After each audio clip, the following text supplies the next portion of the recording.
Deuteronomy chapter 4. Now listen, Israel, listen carefully to the rules and regulations that I am teaching you to follow, so that you may live and enter and take possession of the land that God, the God of your fathers, is giving to you. Don't add a word to what I command you, and don't remove a word from it. Keep the commands of God, your God, that I am commanding you. You saw with your own eyes what God did at Baal Peor, how God destroyed from among you every man who joined in the Baal Peor orgies. But you, the ones who held tight to God, your God, are alive and well, every one of you today. Pay attention. I'm teaching you the rules and regulations that God commanded me, so that you may live by them in the land you are entering to take up ownership. Keep them, practice them. You'll become wise and understanding. When people hear and see what's going on, they'll say, "What a great nation, so wise, so understanding. We've never seen anything like it." Yes, what other great nations has gods that are intimate with them the way God, our God, is with us? Always ready to listen to us. And what other great nation has rules and regulations as good and fair as this revelation that I'm setting before you today? Just make sure you stay alert. Keep close watch over yourselves. Don't forget anything of what you've seen.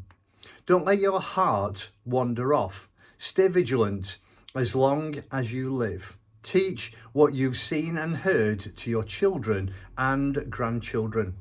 That day when you stood before God, your God, at Horeb, God said to me, "Assemble the people in my presence to listen to my words, so that they will learn to fear me in holy fear for as long as they live on the land. And then they will teach these same words to their children." You gathered, you stood in the shadow of the mountain. The mountain was ablaze with fire, blazing high into the very heart of heaven. You stood in deep darkness and thick clouds. God spoke to you out of the fire. You heard the sounds of words, but you saw nothing, no form, only a voice. He announced his covenant, the 10 words by which he commanded you to live. Then he wrote them down on 2 slabs of stone. And God commanded me at that time to teach you the rules and regulations that you are to live by in the land which you are crossing over the Jordan to possess. You saw no form on the day God spoke to you at Horeb from out of the fire. Remember that.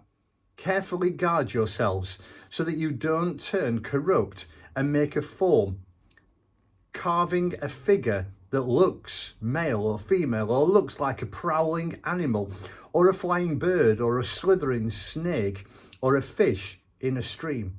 And also carefully guard yourselves so that you don't look up into the skies and see the sun and moon and stars, all the constellations of the skies, and be seduced into worshipping and serving them.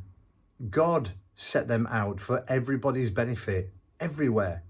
But you, God took you right out of the iron furnace, out of Egypt, to become the people of his inheritance. And that's what you are to this very day.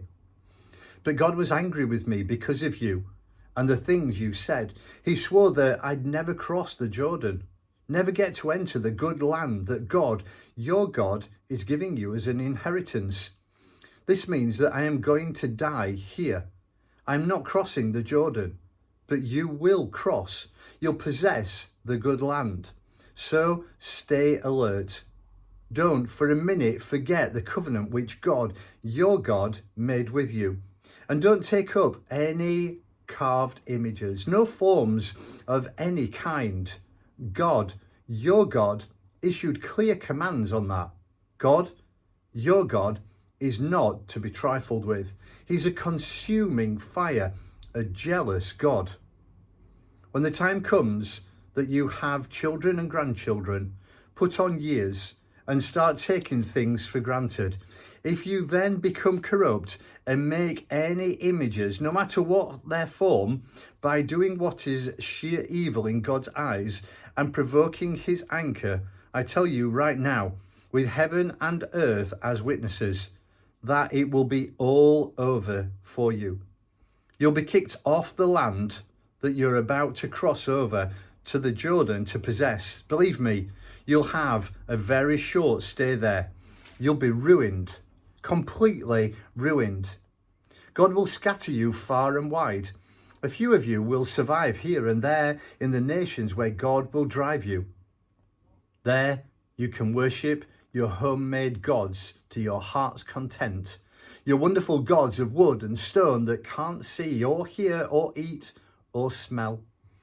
But even there, if you seek God, your God, you'll be able to find him if you're serious, looking for him with your whole heart and soul. When troubles come and all these awful things happen to you, in future days you will come back to God, your God, and listen obediently to what he says. God, your God, is above all a compassionate God. Excuse me. In the end, he will not abandon you. He won't bring you to ruin. He won't forget the covenant with your ancestors, which he swore to them. Ask questions. Find out what has been going on all these years before you were born, from the day God created man and woman on this earth, and from the horizon in the east to the horizon in the west, as far back as you can imagine and as far away as you can imagine. Has as great a thing as this ever happened? Have you ever heard of such a thing? Has a people ever heard as you did? A God speaking out in the middle of the fire and lived to tell the story?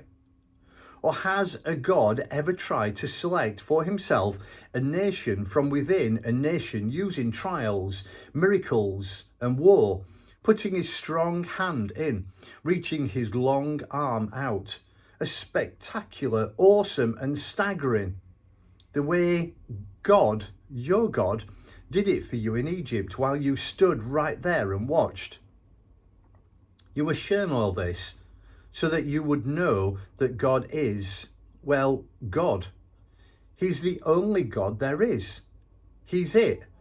He made it possible for you to hear his voice out of heaven, to discipline you. Down on earth, he showed you the big fire, and again you heard his words. This time out of the fire. He loved your ancestors and chose to work with their children.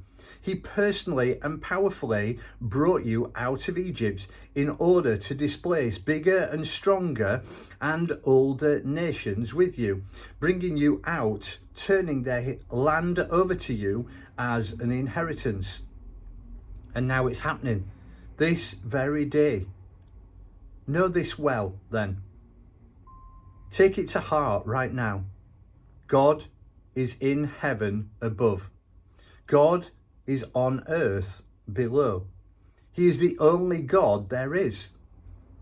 Obediently live by his rules and commands, which I'm giving you today, so that you'll live well and your children after you. Oh, you live a long time in the land that God, your God, is giving you. Then Moses set aside 3 towns in the country of the east side of the Jordan, to which someone who had unintentionally killed a person could flee and find refuge.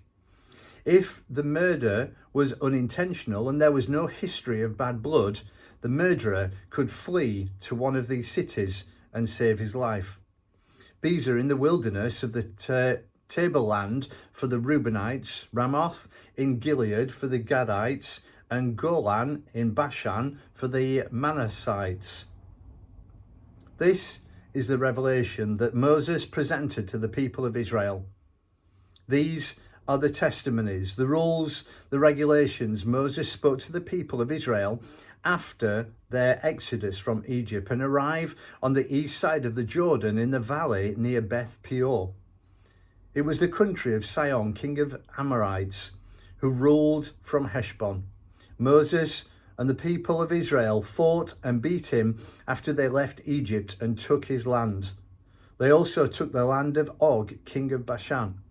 The two Amorite kings held the country on the east of the Jordan from Aroer on the bank of the brook Arnon as far as the Mount Sion, that is Mount Hermon, all the Arabah plain east of the Jordan, and as far south as the Sea of the Arabah, the Dead Sea, beneath the slopes of Mount Pisgah.